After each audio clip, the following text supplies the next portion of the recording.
28 फरवरी 2026 रात के 11 बजे दुनिया की सबसे खतरनाक जगहों में से एक ईरान।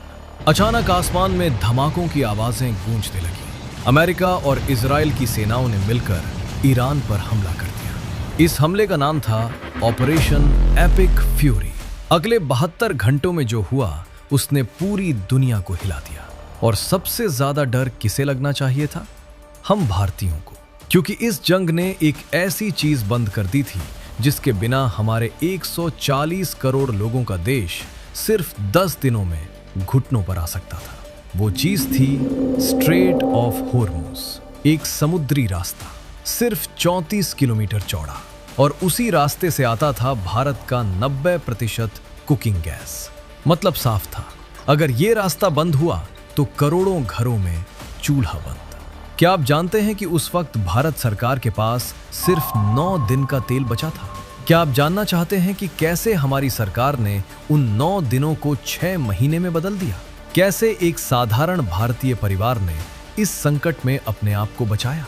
और सबसे बड़ा सवाल, अगर कल फिर से ऐसी कोई जंग शुरू हो जाए तो आप और आपका परिवार कैसे बचेगा? ये कहानी है भारत की सबसे बड़ी जिंदगी मौत की लड़ाई की, और शायद ये कहानी अभी खत्म नहीं हुई है।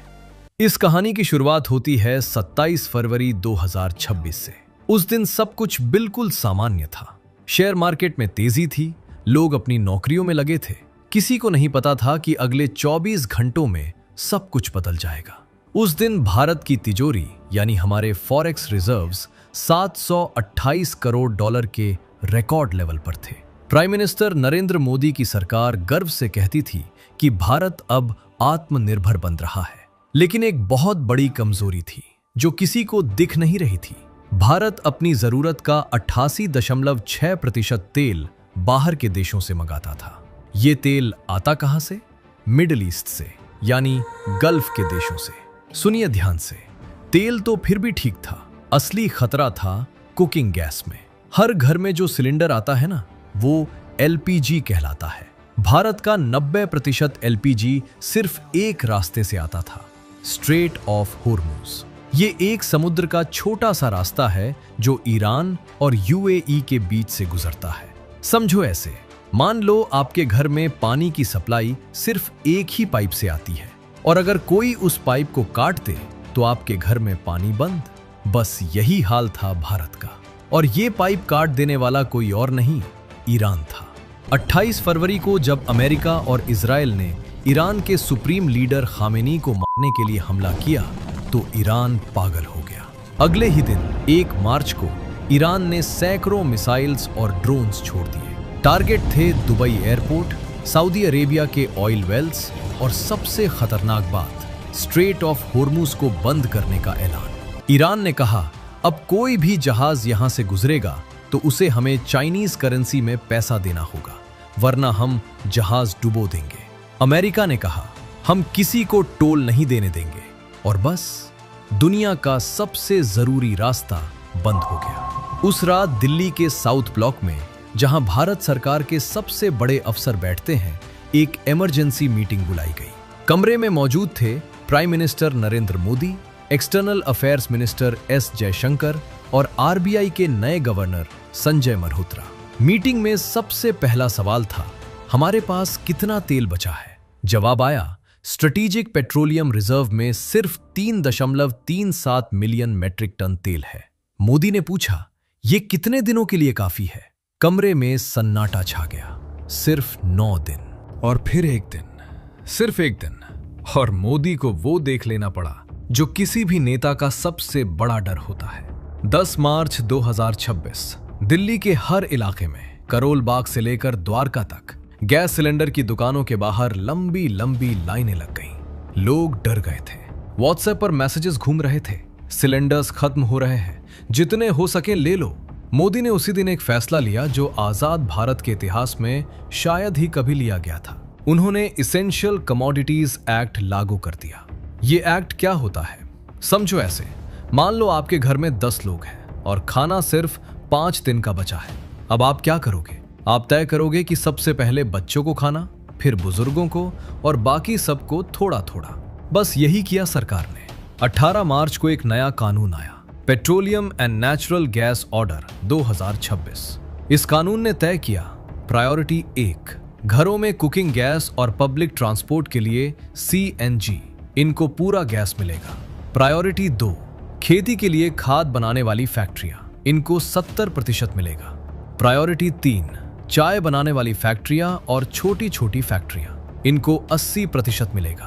प्रायोरिटी 4 बड़े कारखाने और कमर्शियल इस्तेमाल, इनको जो बचेगा वो मिलेगा। इस फैसले का मतलब साफ था, घर का चूल्हा पहले, फैक्ट्री की मशीन बाद में। मुंबई के एक छोटे रेस्टोरेंट के मालिक रमेश गुप्ता को इस फैसले का सबसे ज्यादा नुकसान हुआ। उसे अब कमर्शियल सिलेंडर मिलना मुश्किल हो गया। रमेश ने अपने एक इंटरव्यू में कहा था, पहले दिन में 200 प्लेट खाना बनता था, अब सिर्फ 80 प्लेट बना पा रहा हूं। बाकी कस्टमर्स को मना करना पड़ता है। लेकिन मोदी की सरकार के पास कोई और रास्ता नहीं था, क्योंकि जो तेल बचा था वो भी खत्म होने वाला था और असली खतरा अभी बाकी था। 23 मार्च 2026 राज्यसभा में एक सवाल पूछा गया पेट्रोलियम मिनिस्टर सुरेश गोपी से, हमारे स्ट्रैटेजिक पेट्रोलियम रिजर्व में कितना तेल भरा हुआ है। सुरेश गोपी ने जो जवाब दिया उससे पूरे देश को झटका लगा। उन्होंने कहा, हमारे पास 3 बड़े तेल के भंडार हैं, विशाखापट्टनम में, मंगलुरु में और पदुर में।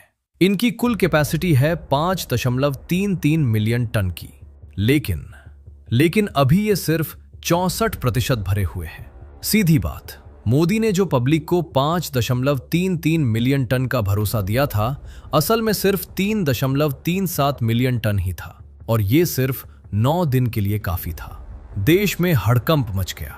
ऑपोजिशन ने सवाल उठाए, इतने बड़े संकट के वक्त हमारे पास इतना कम तेल क्यों है? लेकिन सच ये था, भारत जैसे बड़े देश के लिए 5 साल का तेल रखना भी नामुमकिन था। हमारे पास इतनी बड़ी जगह ही नहीं थी अंडरग्राउंड टैंक्स बनाने के लिए। तो अब सवाल था, 9 दिन के तेल से 6 महीने कैसे चलाएं? इसके लिए सरकार ने एक चीज की जो सुनने में तो आसान लगती है, लेकिन करना बहुत मुश्किल था। ऑयल रिफाइनरीज को ऑर्डर दिया गया, प्रोपेन और ब्यूटेन जो आप प्लास्टिक्स और केमिकल्स बनाने में इस्तेमाल करते हो, वो सब बंद करो। इन सब को अब LPG बनाने में लगाओ। समझो ऐसे, मान लो आपके घर में पानी की टैंक है। उस पानी को आप नहाने में, कपड़े धोने में, गाड़ी धोने में इस्तेमाल करते हो, लेकिन अचानक पानी की कमी हो गई। अब आप क्या करोगे? आप कहोगे, अब सिर्फ पीने और खाना बनाने में पानी इस्तेमाल करेंगे, बाकी सब बंद। बस यही किया रिफाइनरीज ने। प्लास्टिक्स बनाना बंद, केमिकल्स बनाना बंद, पेट्रोल डीजल ज्यादा बनाना बंद, सब कुछ सिर्फ एक चीज के लिए, LPG। लेकिन यह भी काफी नहीं था, क्योंकि जो जंग चल रही थी वो सिर्फ ईरान अमेरिका की जंग नहीं थी, ये इंडिया की इकोनॉमिक जंग बन चुकी थी। 1 मार्च से 3 अप्रैल तक सिर्फ 5 हफ्तों में भारत की तिजोरी में से $31 बिलियन गायब हो गए। ये पैसा गया कहां? RBI गवर्नर संजय मल्होत्रा के सामने सबसे बड़ा संकट था, रुपए को गिरने से बचाना। जब जंग शुरू हुई तो फॉरेन इन्वेस्टर्स डर गए। उन्होंने अपना पैसा भारत के शेयर मार्केट से निकालना शुरू कर दिया। जब सब डॉलर्स मांगने लगे तो रुपए की कीमत गिरने लगी। 3 मार्च को $1 बराबर 94 रुपए हो गया। अगर ऐसे ही रुपए गिरता रहता तो 1 महीने में $1 बराबर 120 रुपए हो जाता। मतलब हर चीज की कीमत, पेट्रोल, खाना, मेडिसिन्स सब डबल हो जाती। मल्होत्रा ने क्या किया? उन्होंने गोल्ड का इस्तेमाल किया, जैसे कोई अपने घर के गहने बेचकर मुसीबत में काम चलाता है। लेकिन ट्विस्ट ये था, RBI ने गोल्ड बेचा नहीं। गोल्ड की कीमत बढ़ती गई तो RBI की कुल दौलत भी बढ़ती गई। समझो ऐसे, मान लो आपके पास 10 तोले सोना है। जंग से पहले इसकी कीमत थी 5 लाख रुपए, लेकिन जंग के बाद जब सब डर गए और सोना खरीदने लगे तो इसकी कीमत हो गई 7 लाख रुपए। आपने कुछ नहीं किया, लेकिन आपकी दौलत 2 लाख रुपए बढ़ गई। यही हुआ भारत के साथ। 27 फरवरी को RBI के पास गोल्ड की कीमत थी $105 बिलियन। 3 अप्रैल तक ये बढ़कर हो गई $120.74 बिलियन। गोल्ड ने 31 बिलियन रुपए के नुकसान को कवर कर दिया और रुपये को गिरने से बचा लिया। मल्होत्रा ने पार्लियामेंट में कहा, हमने गोल्ड इसलिए जमा किया था कि संकट में काम आए, और आज वो काम आ रहा है। लेकिन ये स्ट्रैटेजी कब तक चलती? अगर जंग 6 महीने चली तो तब क्या होता? इसका जवाब देने के लिए चीफ इकोनॉमिक एडवाइजर वी अनंत नागेश्वरन ने एक प्रेस कॉन्फ्रेंस की। उन्होंने कहा, अगर ये जंग 3 महीने से ज्यादा चली तो भारत की जीडीपी ग्रोथ 7.4% से गिरकर 4% से नीचे जा सकती है। ये हमारे लिए बहुत बड़ा झटका होगा। सीधी बात, देश में नौकरियां जाएंगी, सैलरीज रुकेंगी, कंपनियां बंद होंगी और सबसे ज्यादा मार किस पे पड़ेगी? आम आदमी पे। 17 मार्च 2026 इजराइल ने लेबनान में घुसकर हमला कर दिया। 10 लाख से ज्यादा लोग अपने घर छोड़कर भागने लगे। 2 मार्च को ही दुबई एयरपोर्ट पर ईरान के ड्रोन्स ने हमला कर दिया था। एयरपोर्ट तबाह हो गया, फ्लाइट्स रुक गईं। पूरी दुनिया में तेल की कीमत $150 पर बैरल तक पहुंच गई, इतिहास का सबसे ऊंचा लेवल। भारत में क्या हो रहा था? पेट्रोल पंप पर लाइनें, सिलेंडर की बुकिंग में 15 से 20 दिन का वेट, और सबसे बुरी बात, महंगाई। आम आदमी के लिए जो चीजें सबसे जरूरी होती हैं, दाल, तेल, दवाइयां, इन सब की कीमतें आसमान छू रही थीं।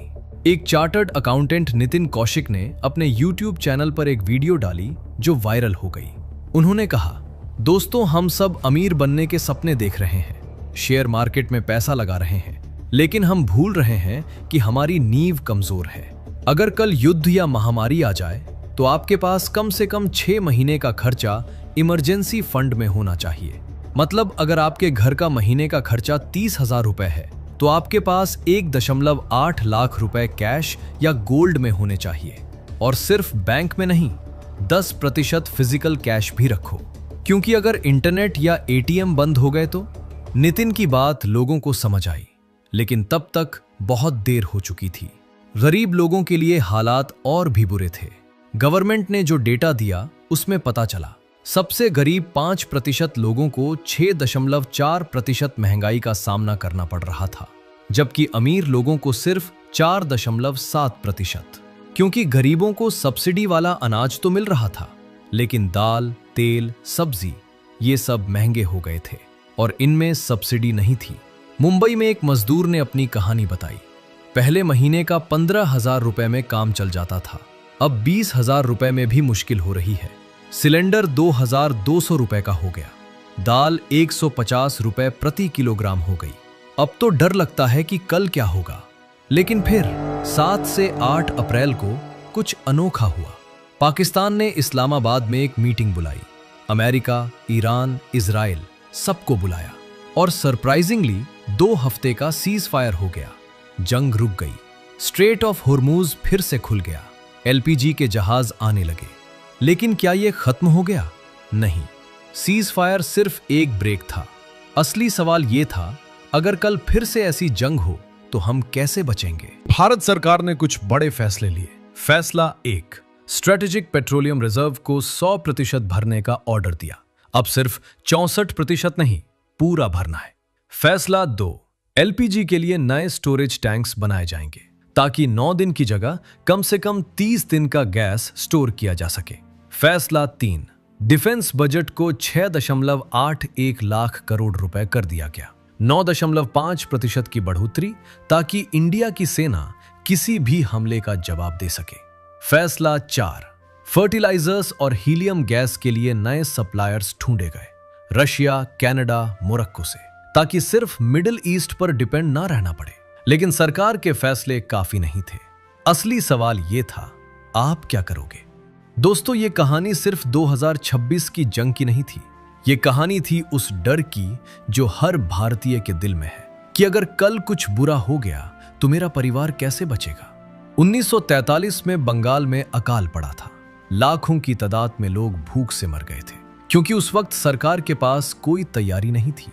2026 में भी जंग हुई, लेकिन इस बार कोई भूख से नहीं मरा, क्योंकि सरकार के पास 58.4 मिलियन टन अनाज स्टॉक में था।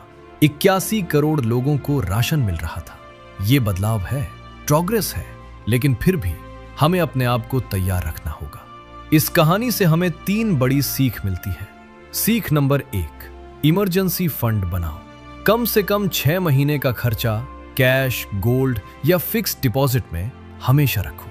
यह तुम्हारी सबसे बड़ी सुरक्षा है। सीख नंबर 2, गोल्ड में थोड़ा इन्वेस्ट करो। गोल्ड सिर्फ गहना नहीं, ये एक सेफ्टी नेट है।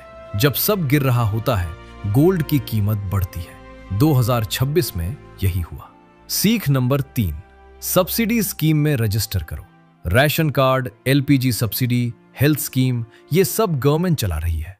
इनमें रजिस्टर रहो, संकट में यही काम आती है। और सबसे बड़ी बात, पैनिक मत करो। जब 2026 में सबने सिलेंडर के लिए मारामारी की, तभी असली शॉर्टेज हुई। अगर सब शांति से रहते तो प्रॉब्लम कम होती।